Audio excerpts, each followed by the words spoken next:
What's up, guys?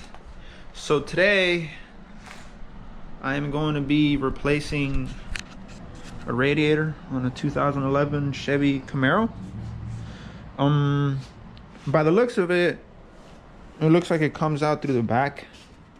So I'm probably not. I was thinking I was gonna have to tear down the whole front end and maybe have to evacuate the AC, but luckily it doesn't look like I have to do that. It looks like there's enough room to take it out through here. So I'm gonna go ahead and take this air filter hose off, the engine cover, and give me some room to work in here. And yeah, we're gonna replace the radiator. Hopefully they sent the right one. I haven't checked it, but I'll see right now. Stay tuned. So I'm gonna inspect the radiator and see if it looks like it. There's really no telling until I actually start working on it. Up here it looks the same, and I bought this radiator from Rock Auto. I get all my stuff from there mostly. It's actually kind of cheap. It was like 60 bucks plus shipping and handling. It turned out to be $70, but it looks like this is the correct one. But anyways, what I'm gonna start is by draining the radiator. You see this cap here? I'm gonna go ahead and remove it from the one that's on the car. This one you just twist it and it's gonna let the coolant out through the bottom. Okay. Anyways, guys, like I was saying, the one on the car didn't turn as easily. I actually had to get a pair of pliers to twist the little knob thing here. It was stuck and I couldn't do it by hand, so I had to get the pliers, and it eventually came out, slowly but surely.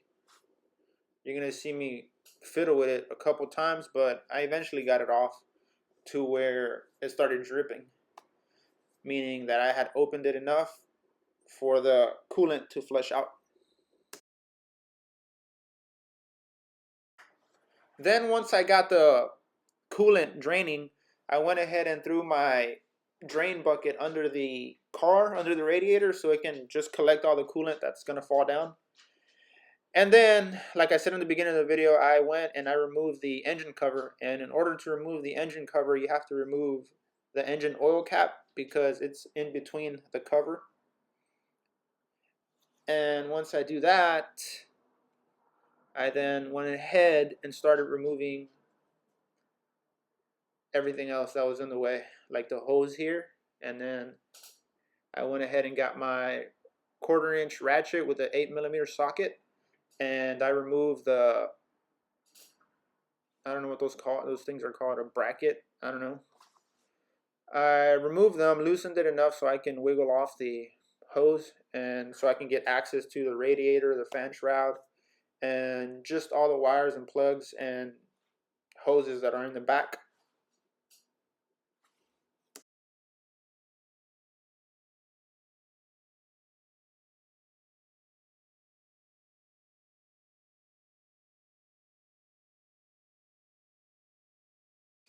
Then it was time to remove the actual hose, and I just went ahead and wiggled it around, and if you loosened it properly, it should just pop right out. Then I removed this hose that was on the fan shroud. It's actually the one that runs to the reservoir tank. Then I disconnected the actual fan, the fan housing, and I removed this radiator hose, this tiny radiator hose that was next to the upper radiator hose. I began by removing that one first. I thought I was going to get away without having to remove that air filter box, but later on in the video you're going to see that I can't, so I actually have to remove it. But anyways, I went ahead and got my 13mm socket, and I removed the two 13mm bolts that are screwed from the fan shroud to the radiator that hold the fan shroud in place. Then once I removed those screws, I went ahead and pulled out this hose that goes all the way inside of the reservoir tank and just put it off to the side. Just making more room, making more clearance so I can just slide the fan shroud out. And as you can see, I began to pull it out, and I'm actually hitting a bunch of stuff along the way, or a bunch of stuff is blocking me along the way, starting by the upper radiator hose. So I have to go ahead and remove that before going any further. Working on this radiator here made me think that I actually need to buy those fancy radiator pliers, because I was using just regular pliers and vice grips too. It did the job, but I'm actually certain that on other cars I'm not going to be able to. But anyways, once I remove that clamp that it has there, it was kind of stuck, the radiator hose, so I just got a flathead screwdriver and went all around the hose on the inside, and it released the hose. Then I just tucked away the radiator hose, thinking again that I would be able to just slide it up, but then I come to realize that now the actual air box, or the air filter box, is in the way. So it was time to remove that. But first, I removed the two 10 millimeters that go from the radiator to the radiator support that hold the radiator in place. And I just got my 1/4 inch battery powered ratchet, popped those right out with a 10 millimeter socket. And yeah, I just took them out. Just making room, making clearance for everything that come out. And then I realized that I needed to take the air box off, so I went ahead and removed the sensor here, or the sensor plug, unplugged that. Then it had two 10 millimeter nuts holding this down, and I only showed one, but I did remove the one behind this one, and then I just popped it right out.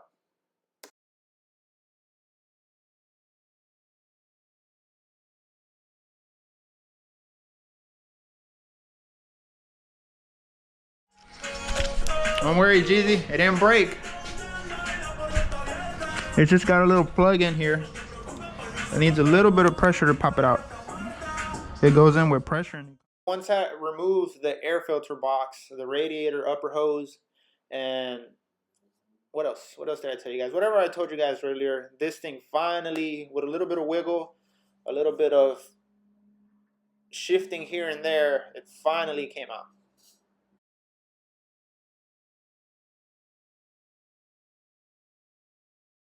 Then I was just showing you guys here the guides that the fan shroud has that are on the radiator, and how it just slides into its place. Everything just slides into each other, and it has a few screws, the ones that go up top that I removed, and that's basically what I did when I was removing this. And then it was time to remove these, what are these called? I think they're called cooler lines. Yeah, the cooler lines. And I first went ahead and removed this little protective cover. It has two of them, one on each side.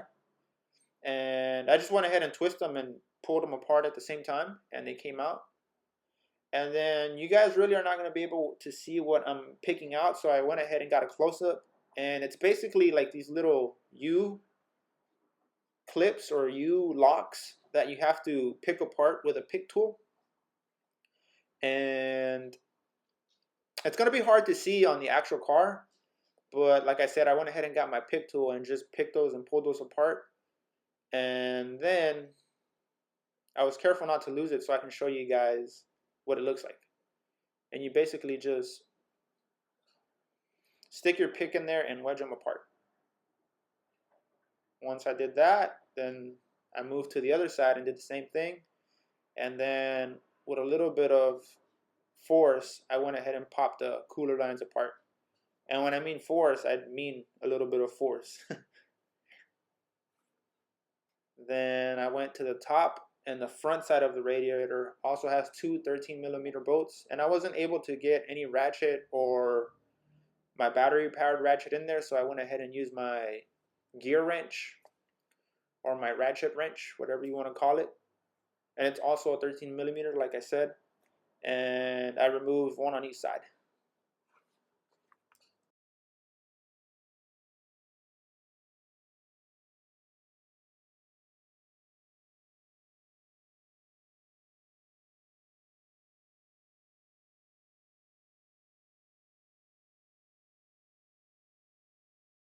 There goes the second bolt. And then usually I remove the radiator, the lower hose, from the actual radiator itself, not from the, I don't know what this leads to. I think it's a thermostat that it leads to. I'm not too sure. But I removed it from here because I didn't have access down at the bottom. I couldn't fit any of my pliers down there, so I just went ahead and removed it from the top. This is where I tell you that those fancy pliers, those fancy radiator pliers, will come in handy. But anyways, I removed it from the top, and of course I got to record it, so I went ahead and stopped what I was doing so I can get the shot from a different angle.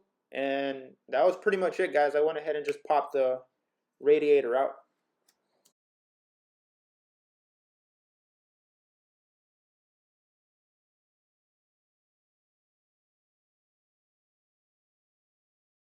Then it was time to remove all the pieces that I was going to use from the old radiator to the new one. And I started off by removing the rubber grommets that it has at the bottom, both of those. Then I went ahead and removed the radiator hose and all of the little baffles that the radiator had on the front side. I didn't record me taking those out, but I put those on the new radiator. And that's pretty much it, guys. I was going to record like putting everything back into it, but it would have been like a really long video.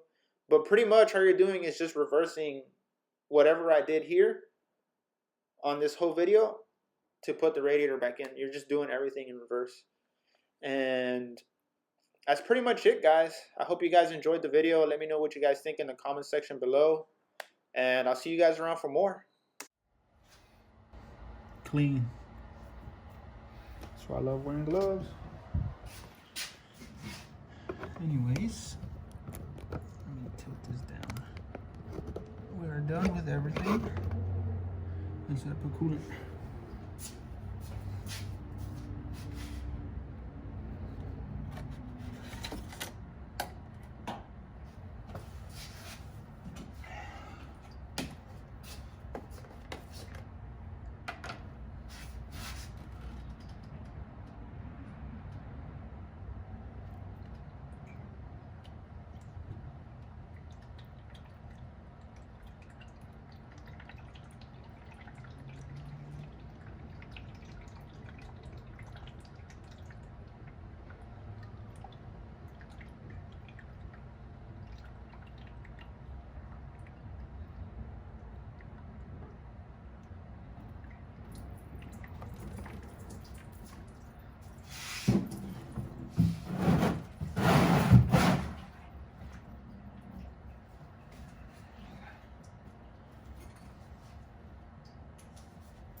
Leaking.